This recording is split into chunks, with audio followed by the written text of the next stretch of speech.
How are you? I'm good, thank you. So we start. I have some questions for you. Yeah. What inspired you to become a startup founder? I love this question because it comes from lived experience, but I think beyond the lived experience of having a very painful disease for 25 years, it was really a frustration with what existed in the market and how medical devices or medical interventions, they focus so much on fitting into provider workflow or a payer workflow, and it seems along the way they've forgotten about a user workflow and they have really asked patients and regular users to compromise.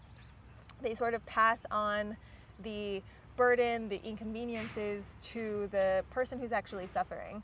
And so we wind up with solutions where people have to constantly inconvenience themselves, not be able to care for themselves properly, even at some point say, oh, this is too hard for me to take care of myself, so I'm just not going to. And I felt like that was incorrect. And for decades, I didn't see anybody do anything about it. And so I really thought it was about time that someone takes that So up. it was very courageous decision. There is no solution, I am the solution. There is no solution, I'm the solution. And even as a teenager, there wasn't anything for me, and I thought this isn't fair. Zina, what inspired you to start your startup? I think I wanted to make some useful, especially knowing already protein biochemistry, human immunology, and after as a mother be exposed to human milk field, I thought, wow, that's a huge potential area for research and further amplification to create more devices. And more I studied, more and more I was convinced that that's the right decision. So shortly, I would say human milk field itself and high neglectance from our society to this topic still. Yeah, and save lots of lives of the That's premature the babies, right? of course, the most important part. You are filming in a very exceptional location, not near SSC. We are at the Vigier pitching competition, and congrats being in the top 50. It's Thank you really very much. cool. And so we saw lots of startups pitching and not many female founders. How you feel as a female co-founder in MedTech? Yes, so female founders are very rare species in the MedTech field. MedTech is really regulated and it's a different kind of model than building a software startup, I would say, different kind of process. And I think the part is mostly, the reason is that sometimes women maybe fear to step outside of their comfort zone and be also in this position, because in the MedTech they always see the men acting as founders, but I think we can be brave and step outside of our comfort zone, and there are female founders also in the MedTech. That's true. That's supportive. Then now you are in 15% of women MedTech founders. Is so that the statistic? that is the statistic. Wow. Yeah, so we are I had no shaping idea. this. Okay. And for you, what you think, why this statistic is so low? Why there are less women founders in this field and in general? I think you and I have talked about this a little bit, which is we hear these statistics, whether it's the percentage of women that get funded or the percentage of female-founded businesses that get funded. And I think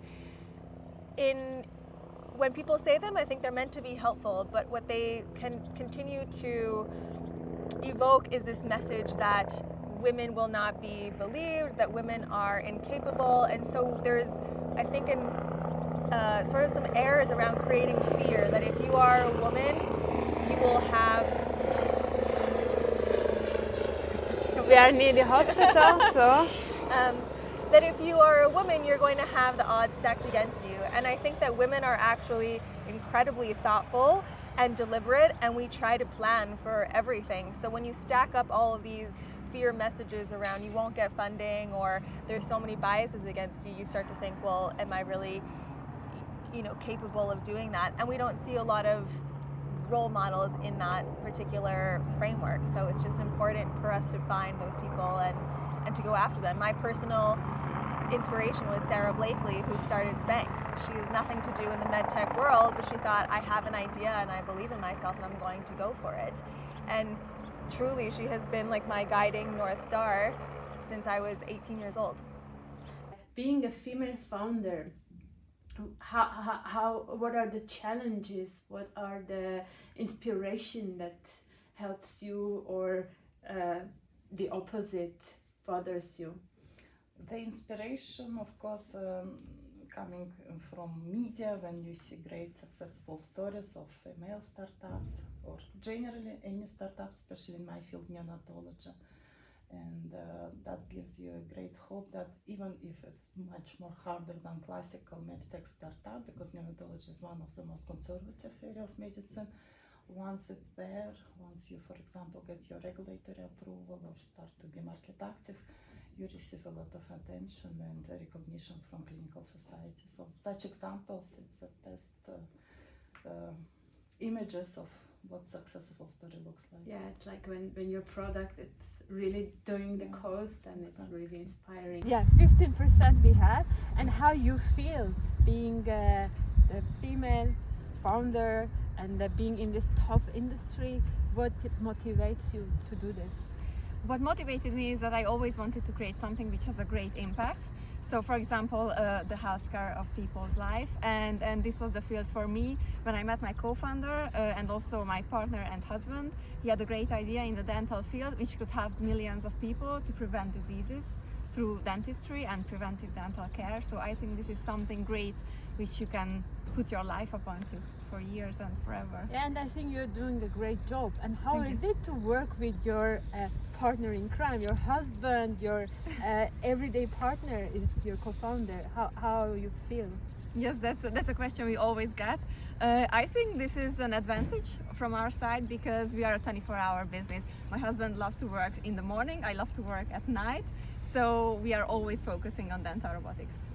And what you would say, what you would recommend, how you would encourage other women to start their journey, because it's not easy, but it's a step. Mm-hmm. So I would always listen to all entrepreneurs, and they would always say, just start, just start, just start. And for years, I thought that advice doesn't apply to me. I'm going to make sure that I plan everything perfectly.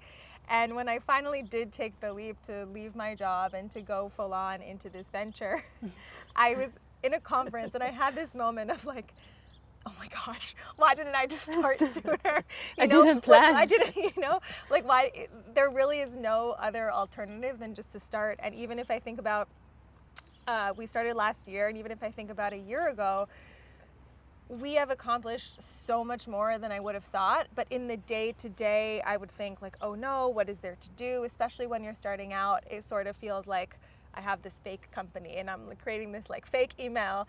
And then before you know it, the more that you chip away day after day after day, before you know it, you actually have something materialized. But something I'm still learning is to do things totally imperfectly and just try.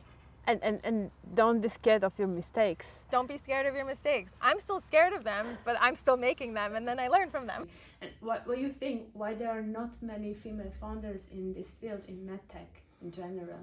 I think there are in general less compared with men after certain age, like 40 or 35. I don't have my statistical data there. When we start to create families, because then your time is becoming much more stricter, contributed between kids and work, and that's create a lot of challenges. A lot of women prefer family, I think, and start to reduce their professional activity and accept less competitive jobs and become less professional active. I still see it's a gap.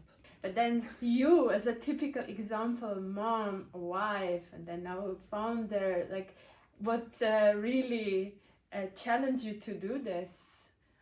Actually, it was a great decision, I think, because before I was working as postdoc researcher at MedTech Zurich, and I could not combine anymore my family life and work balance, because protein biochemistry requires 80% at least of your presence at lab, and I have had 2 kids at time 2 years old and 4 years old, and I wanted to exactly amplify my knowledge to the field which I might be successful, and same time be working from home. and I don't think we have a lot of solutions around there. So one Yeah, of it's a, obvious solution was okay. the then- optimal one for the family. Exactly. And now your kids, they have a role model as a mom. So it's I think it's a good example and it's an Thank you. inspiring story. How we can encourage female founders to step in, and because in the research in the life sciences we have up to 50% are female. How we can encourage them also to be entrepreneurs and to step in this journey. I think one step is the network and the ecosystem. So what we do at SITM, this is a great hub for people to meet, to founders to meet, and I met other female founders in the group, which helps a lot, so we can discuss from a different perspective what we feel as women founders, and also that you have to find your partner. I think that's a great step forward, that you find a co-founder, maybe also a female co-founder, but it can be a male co-founder as well, so you are not alone in the process.